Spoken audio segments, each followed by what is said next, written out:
Shine परिवार के आप सभी कस्टमर, सभी एसोसिएट, आप सभी को Rashid Naseem chairman shine group का प्यार भरा नमस्कार। साथियों, कंपनी जितने अग्रेसिव तरीके से इस समय अपने लीगल मामलात को देख रही है, उतने ही ज्यादा अग्रेसिव तरीके से अपने उन सभी कस्टमर का ख्याल रखना चाहती है जो लीगल में नहीं गए हुए हैं। और यही वजह है कि मेरा प्रयास दिन रात का इस बात का है कि आप ज्यादा से ज्यादा कस्टमर अपने डॉक्यूमेंट सबमिट करके बेफिक्र हो जाएं और कंपनी तरफ से प्रॉमिस लें, और कंपनी इस प्रॉमिस को पूरा करने के लिए कोर्ट के द्वारा आपको परमिशन दिलाए कि हम अपना वादा जरूर पूरा करेंगे।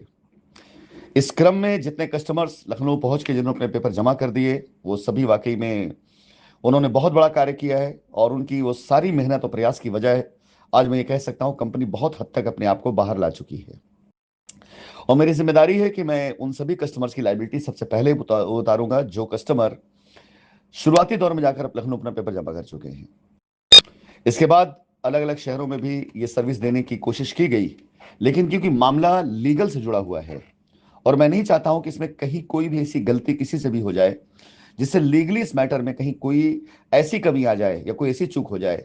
जो एक बार फिर से कस्टमर के विश्वास को तोड़ने का कार्य करे। किसी कार्य का ना होना चलेगा, लेकिन गलत तरीके से होना बिल्कुल नहीं चलेगा। इस बात को सोचते हुए बिहार पटना में पेपर जमा करने की प्रक्रिया शुरू की गई, लेकिन अभी फिलहाल बिहार में सिर्फ डॉक्यूमेंट्स उनसे जमा कराए जाएंगे जो एसोसिएट मेरे संपर्क में हैं और जिन्हें मैं अच्छे से जानता हूं, ताकि वो कस्टमर से कुछ गलत ना बोले, कोई गलत प्रॉमिस ना करें, और कस्टमर को बस ऐसे अंगुली दिखाकर ना भेज दे जाओ वहां पेपर जमा करो पैसा मिल रहा है, और कस्टमर इस उम्मीद से आए कि भाई यहां पेपर जमा करते ही पैसा मिल जाएगा और बिला वजह वहां करके एक नया रार फिर से खड़ा हो। इन चीजों से बचने के लिए एसोसिएट के द्वारा अभी यह अभियान चलाया जाएगा, लेकिन हमारे कस्टमर्स जिनके कोई एसोसिएट संपर्क नहीं कर रहा है, जिनके साथ कोई भी एसोसिएट सहयोग नहीं कर रहा, उनके लिए कानूनी रूप से दूसरा रास्ता निकाला गया है। ये रास्ता कि आप कहीं पर भी रहेंगे, किसी शहर में है, किसी जगह पर भी हैं, आपके दस्तावेज कंपनी तक पहुंचे, इसके लिए कंपनी आपको एक ईमेल आईडी आज प्रोवाइड कराएगी। उस ईमेल आईडी पर आप अपने पेपर्स स्कैन करके भेजेंगे। साथ ही साथ आप अपने निकटतम तहसील से जहां से भी आपका बनता है 100 रुपए की स्टैंप पर नोटरी करा करके आप एक हलफनामा देंगे, जिसमें आप 100 प्रमाणित करेंगे कि ये सारे डॉक्यूमेंट्स आपके हैं, इस पे सारी सिग्नेचर आपकी है, वकालतनामा पर आपका साइन है, हलफनामा पर आपका साइन है। और ये हलफनामा आप वकालतनामा आपके मेल आईडी पर दे दिया जाएगा। उसके साथ आप इस हलफनामा को अपने सभी पेपर को स्कैन करके दी गई ईमेल आईडी पर भेजेंगे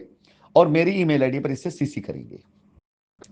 इसके जो लीगल एक्सपेंसेस आपको बता दिए जाएंगे, वो लीगल एक्सपेंसेस आप हमारे द्वारा प्रोवाइड कराए गए बैंक अकाउंट के अंदर गूगल पे के द्वारा, कैश के द्वारा, चाहे जैसे आप जमा करा देंगे, जो कि एक नॉमिनल फीस होगी। एक बार आपके पेपर कंपनी को प्राप्त हो जाएंगे, साथ ही साथ आपका गूगल पे के द्वारा भेजा गया ट्रांजेक्शन कंपनी से मैच कर जाएगा। उसके बाद आपको अधिवक्ता की तरफ से, लॉयर की तरफ से कंफर्मेशन की एक मेल जाएगी और आपका पेपर सबमिशन के लिए मान लिया जाएगा। और इसी के साथ साथ आपको एक एड्रेस दिया जाएगा लखनऊ का अधिवक्ता का, जिसपे आप उस सारे पेपर की हार्ड कॉपी रजिस्टर्ड पोस्ट के जरिए भी भेजेंगे। यानी आपका पेपर हमारे पास ईमेल के द्वारा पहले पहुंचेगा ताकि आपकी प्रक्रिया स्टार्ट कर दी जाए। उसके बाद वो सारे पेपर जिस पर आपका ओरिजिनल साइन होगा, जैसे आपका हलफनामा, उसका ओरिजिनल कॉपी चाहिए, वकालतनामा, उसकी ओरिजिनल कॉपी चाहिए, बाकी सारे आपके कंपनी के दस्तावेज जैसे रसीद, बैंक स्टेटमेंट, इन सब की फोटोकॉपी जिसे आप 100 प्रमाणित करेंगे, यानी इस पर आपकी सिग्नेचर होनी चाहिए। ये सारे पेपर को आप एक लिफाफे में डाल करके दिए गए एड्रेस पर रजिस्टर्ड पोस्ट के जरिए आप ये सारे पेपर भेजेंगे। ये प्रक्रिया आप सभी लोगों को आज शाम तक पूरी तरह से बता दी जाएगी कि आपका मजमून क्या रहेगा हलफनामे पर, ईमेल आईडी कौन सी होगी और एड्रेस कौन सा होगा, और बैंक डिटेल कौन सी होगी जिसके अंदर आप अपने ट्रांजेक्शन कर सकते हैं। इसके बाद कल से आप इसके ऊपर अपने पेपर भेज सकते हैं। मेरा प्रयास है कि भारत देश के कोने कोने में शाइन परिवार का कोई भी कस्टमर कहीं पे भी हो, उसे उसका पैसा मिले और वो सामने आए, ताकि कानून को, एजेंसीज को ये बात पता चले कि कुछ लोगों ने मिल करके, 400-500 लोगों ने मिलकर जिस तरह से एक झूठा नैरेटिव तैयार किया था कंपनी के खिलाफ, उनसे कई गुना ज्यादा तादाद ऐसे लोगों की थी जो कंपनी भरोसा करके बैठे हुए थे और कंपनी की आवाज देने पर बाहर आए हैं वो। और इस चीज को कोर्ट में प्रमाणित करने के बाद, आप सब लोगों को ससम्मान लायबिलिटी फ्री करने के बाद, मैं ऐसे लोगों के खिलाफ में जो मुकदमा चल रहा है उस मुकदमे को बहुत ही अग्रेसिव तरीके से लड़ूंगा, जिन्होंने कंपनी को इतने साल तक डैमेज करने की नीयत से मुकदमा कराया, ब्लैकमेल करने की नीयत से मुकदमा कराया और कंपनी, कंपनी के एसोसिएट, कंपनी की संपत्तियों को क्षति पहुंचाई। फिलहाल ये वॉइस नोट ज्यादा से ज्यादा उन लोगों तक शेयर जरूर करें जिन्होंने अब तक अपने पेपर सबमिट नहीं किए हैं।